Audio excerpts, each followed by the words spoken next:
माली का नाम सुखों की खान होती है, लेकिन वो खान ढूंढना बहुत जरूरी होता है। इस दुनिया में कहीं भी पता चल जाए सोना चांदी हीरे लाल जवाहरात की कोई खान है, लोग ढूंढने के लिए दिन रात एक कर देते हैं, लगे रहते हैं उस खान को ढूंढने के लिए, लगे रहते हैं, माटी छानते रहते हैं, सारी उम्र बीत जाती है। किसी को थोड़ा सोना मिलता है, किसी को नहीं मिलता, कोई पित्तल के कण छांट के ले आता है, पर फिर भी लगे रहते हैं। हीरे जवाहरात कहीं ना कहीं से निकलते सुन लें तो वहां भीड़ लग जाती है, लोग टूट पड़ते हैं। और किसी को यह पता चल जाए कि आपके अंदर ऐसी खान है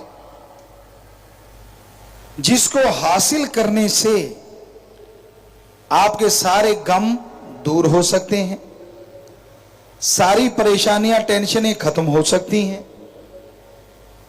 जबरदस्त नशा मिलता है, परमा आनंद मिलता है, अंदर बाहर चेहरे पे रौनक आ जाती है, बेइंतहा खुशियां मिलती हैं।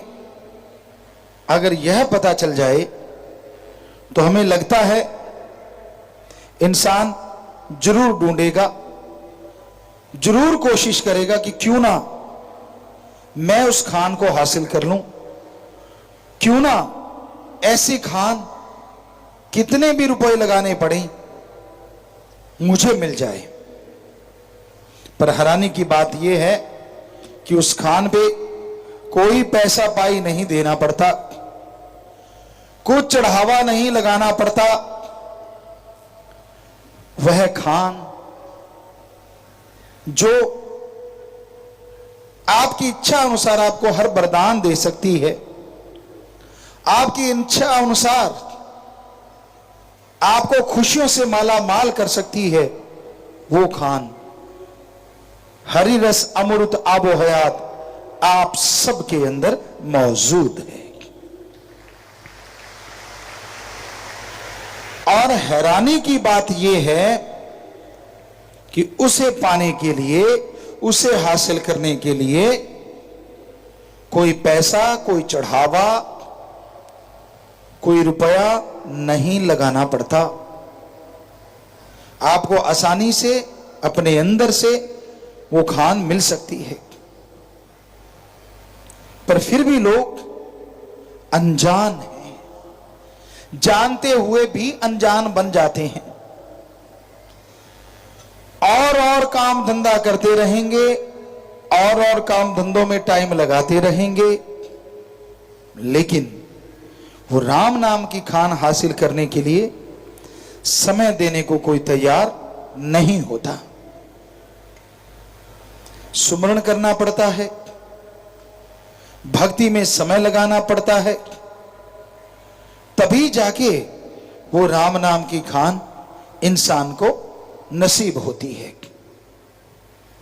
और एक बार प्रभु नाम की खान, वो हरिरस अमृत आपको आपके अंदर से मिल गया तो सारी जिंदगी आप बेगम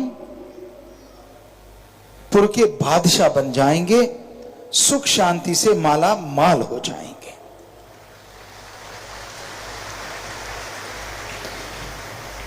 एक बार हासिल करने के लिए समय तो लगाना पड़ेगा, और समय लगाने के लिए यह पक्का है कोई जंगल पहाड़ उजाड़ों में जाने की जरूरत नहीं है, कुछ अलग से कार्य करने की जरूरत नहीं है। एक कहावत है, हाथ कार की तरफ और ध्यान प्रभु यार की तरफ, कि हाथों से पैरों से कर्म योगी बन जाइए और जीभा से, ख्यालों से ज्ञान जोगी बन जाइए। कार्य भी चलता रहेगा और ईश्वर की भक्ति भी होती। किसी भी धर्म के आप नुमाइंदे हैं, कार्य करते रहिए, धर्म का पहनावा पहने रखिए, पर साथ साथ राम का नाम लेते रहिए। जैसे जैसे आपका ध्यान राम नाम में लगने लगेगा, वैसे वैसे आपके अंतःकरण में, आपके दिलो दिमाग में खुशियों के नए स्रोत फूटने लगेंगे। इंसान आज के दौर में बहुत ही बेईमानी करने लगा है, दोगलापन करने लगा है। आप धोखे में आ सकते हैं क्योंकि इंसान डबल फेस, व्यवहार का भी डबल हो गया है। जो दिखता है वो होता नहीं, और जो होता है वो दिखता नहीं। कई बार ऐसा होता है कि लोग बड़ा मीठा मीठा बोलते हैं, बड़े हाथ जोड़ते हैं, बड़ा सत्कार करते हैं। आप जाते हैं, चाय पियोगे, एक बार तो आप कह ही देते कि नहीं जी, कहते अच्छा। ठंडा पियोगे, फिर भी आपको एक बार तो कहने है नहीं जी, तो कहते अच्छा पानी पी लो। अब पानी पे कोई दाम नहीं लगते। फिर मीठी मीठी बातें, ये ले लो दुकान से, वो ले लो, फलां चीज ले लो। व्यापारी लोग, व्यापार में हर कोई, हर क्षेत्र में ऐसे लोग मिलेंगे जिसे कहते हैं मीठी छुरी। मीठा बोलते बोलते कब आपकी जेब काट गए, कब आपसे ठगी मार गए, आपको पता ही नहीं चलता। और आप उसके गुण गाते रहते हैं, वाह यार बड़ा अच्छा आदमी है, बहुत ही बढ़िया आदमी है, ये तो बड़ा मीठा बोलता है, इसके तो व्यवहार ही बहुत अच्छा है। इस तरह की बातें आप करते रहते हैं। कोई जानकार आपको बताए कि भाई ये जो तू सामान लेके आया है, ये सामान फलां जगह पे सरकार ने इसका रेट इतना कर रखा है। आप हैरान होते हैं कि अच्छा, सरकारी रेट 25 रुपए था और मुझे 125 लगा दिया, और वो भी 25 रुपए छोड़े गए हैं। तब आपकी आंखें खुलती हैं कि जेब कट गई। तो उसी तरह काम वासना, क्रोध, लोभ, मोह, अहंकार, ये जो आपके श्वासों को लूट रहे हैं, आपको कुछ पता नहीं चलता।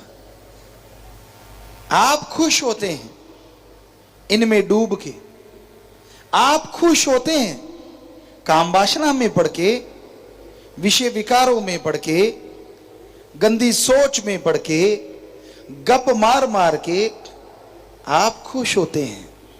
और क्या कहते हैं, बढ़िया टाइम पास हुआ। अरे भाई, जब कोई जानकार आपके बता दे कि ये टाइम पास नहीं हुआ, आपका हर श्वास त्रिलोकी से बेशकीमती है, और जितने श्वास आपने लगा दिए वो सब बर्बाद हो गए। तब आपको समझाती है कि भगवान रूपी सरकार ने आपको कितने कीमती श्वास दिए थे, उनकी कीमत क्या थी, और आपने कैसे उसको कौड़ियों के दाम लुटा दिया। संतों की बात अच्छी नहीं लगती। कोई और बात कहे, लोग झट से मान लेते।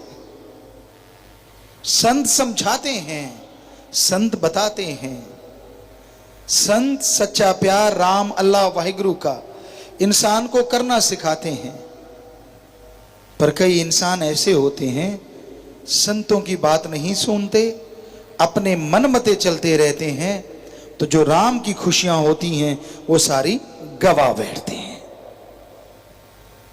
फिर थोता चना बाजे घना, बातें करने जितने रह जाते हैं, अपना मकसद, काम वासना, बुराई, गलत चीज पूरी करने के लिए वो किसी भी हद से गिर सकते हैं। आपको कोई भी टोटका सुना सकते हैं, पर आप संस्कार मत छोड़िए।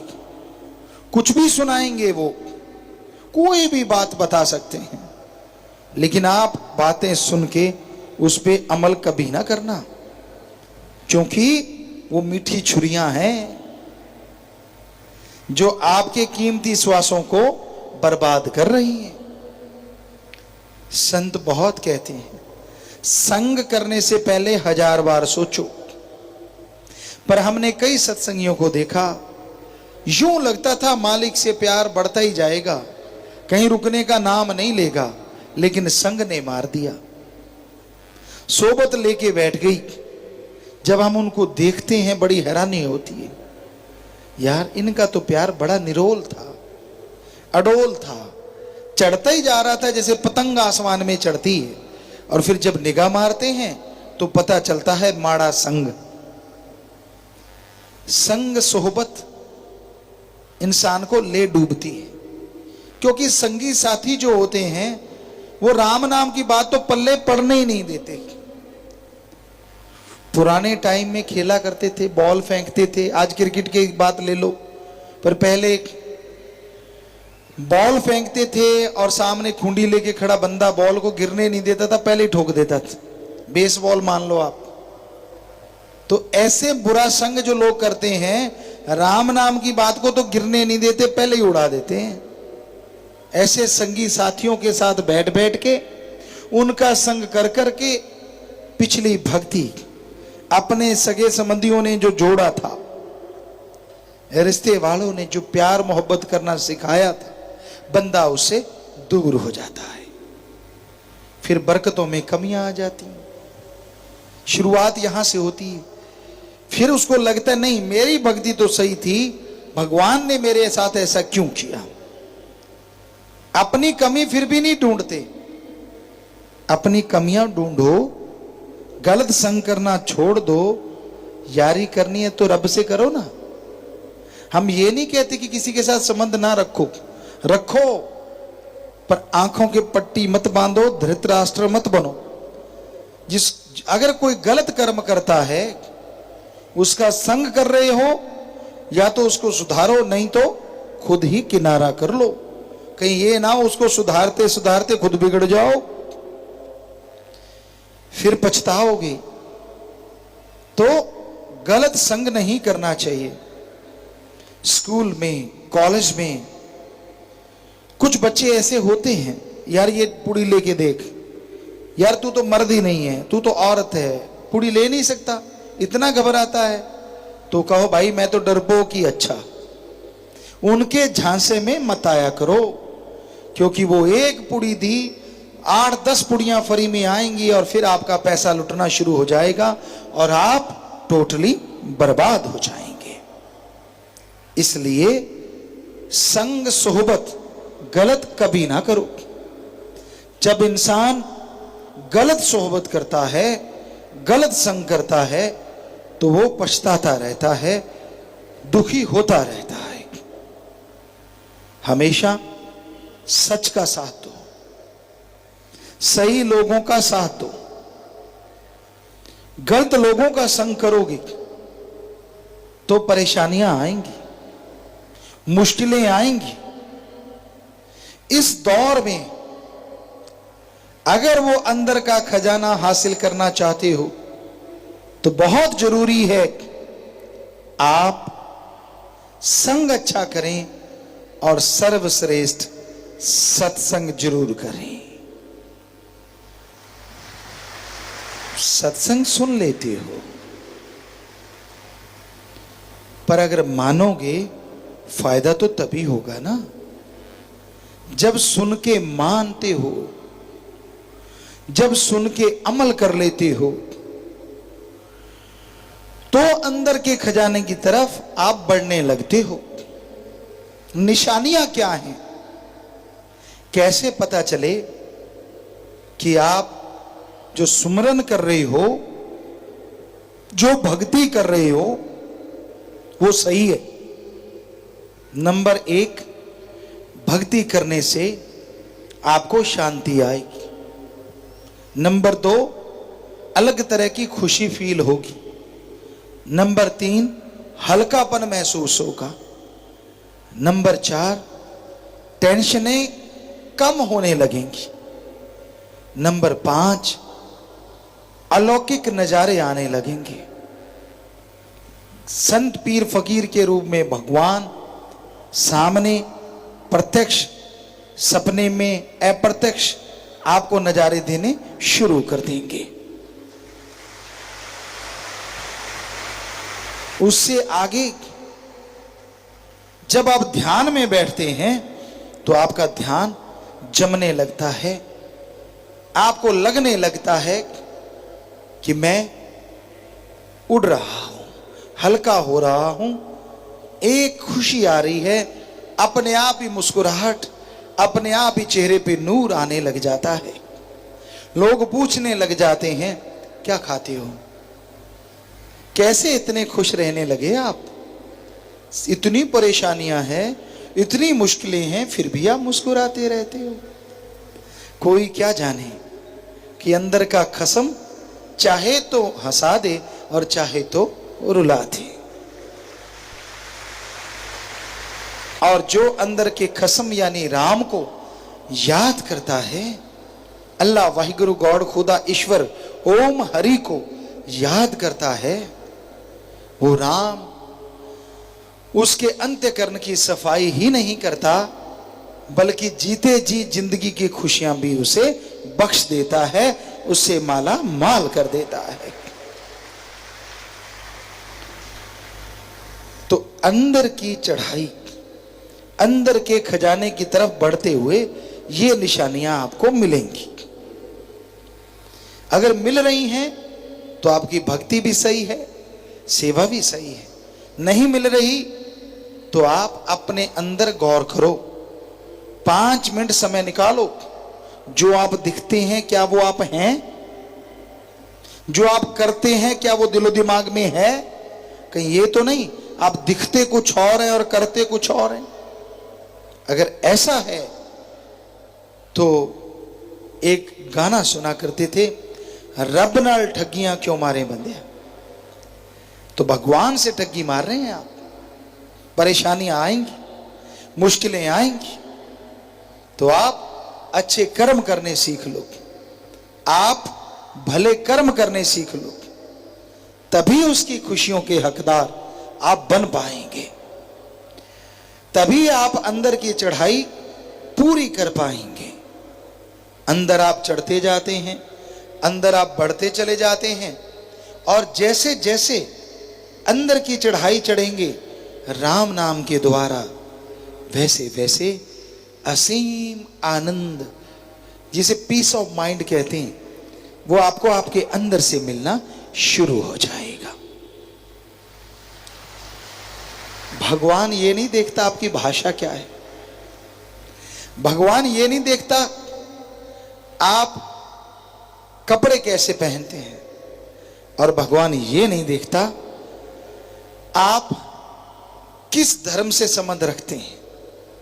भगवान यह देखता है आप उसके लिए यानी भगवान के लिए कितना तड़पते हैं, आप उस मालिक के लिए कितने व्याकुल होते हैं। जिस तरह साजो सामान के लिए आप व्याकुल होते हैं, उसी तरह अगर आप मालिक के लिए व्याकुल हो जाएं तो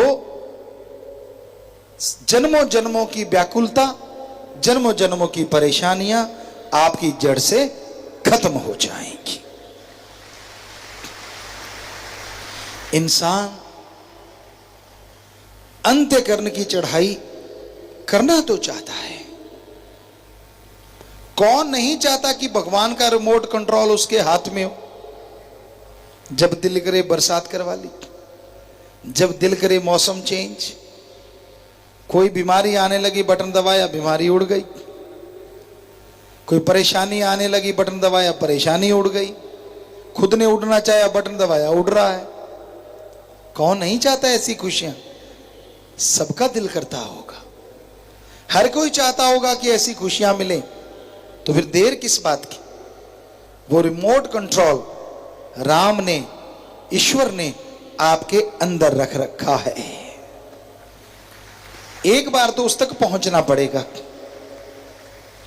बच्चे खेला करते थे, हम भी देखा है, एक आध बार खेले होंगे, सांप सीढ़ी ऐसे नाम से एक गेम हुआ करती है। उसको प्लास्टिक के नंबर से होते हैं, हिलाते हैं, नंबर आते जाते हैं, आते जाते हैं, बीच में तरह तरह के सांप बैठे खाते हैं और पूंछ से निकाल देते हैं। कई घर में पहुंचते पहुंचते फिर से धरती पे आ गिरते हैं। भक्ति का मार्ग भी कुछ ऐसा ही है। कई भक्ति करते करते करते करते 98 पे पहुंचते हैं, 99 पे ऐसा कदम आता है 100 पे पहुंचने की बजाय 4 पे पहुंच जाते हैं, 5 पे 7 पे, यहां भी। और फिर उनको दिल नहीं लगता। कहावत है पंजाबी में, जिसने खादे लप गड़पे बनदा की फिर उंगल चट्टे। मजा नहीं आता जिंदगी का, पर इसमें क्या है, फिर से प्रयास कीजिए। क्या आपने बच्चों को नहीं देखा, चाहे वो 99 वाले सांप ने 98 वाले ने खा लिया, लेकिन फिर से चढ़ना शुरू कर देते हैं और कहते हैं कोशिश करने वालों की कभी हार नहीं होती। गिर गए तो क्या हुआ, मन ने गिरा दिया तो क्या हुआ, अहंकार, काम, वासना, क्रोध, लोभ, मोह जिसने भी गिरा दिया तो क्या हुआ। लगे रहिए, यकीन मानिए मंजिल पे पहुंच जाओगे, जरूर पहुंच जाओगे। पर वहां से कहीं खेलना बंद मत कर देना कि मैं तो नीचे पहुंच गया अब थोड़ी चढ़ पाऊंगा। ऐसा नहीं होता, टाइम ज्यादा लगता है। अब वो बच्चे को भी टाइम ज्यादा लगता है। किस्मत अच्छी हो तो कई बार बड़ी बड़ी सीढ़ियां मिलती हैं तो दूसरों से भी पहले पहुंच जाता है। तो उसी तरह आप राम पे, सतगुरु मौला पे दृढ़ यकीन रखिए कि जरूर किस्मत अच्छी बनाएगा। और जो टाइम पीरियड आपका गलती से गुजर गया वो जल्दी से आप कवर करके फिर से मालिक की खुशियां हासिल कर पाओगे। पर उसके लिए संग सोहबत बदलनी होगी।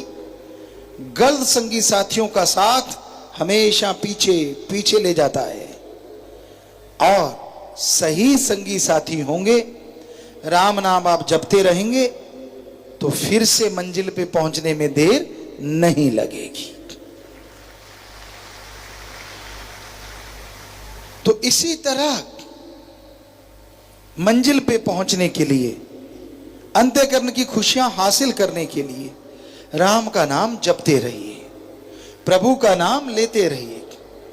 जैसे जैसे प्रभु का नाम लेते जाओगे, आपके अंदर की सीढ़ियां आप तय करते जाओगे और भगवान की तमाम खुशियों के हकदार बनोगे, और अंदर का वो रिमोट कंट्रोल आपके हाथ में होगा और आप बेइंतहा खुशियों के स्वामी बन जाएंगे।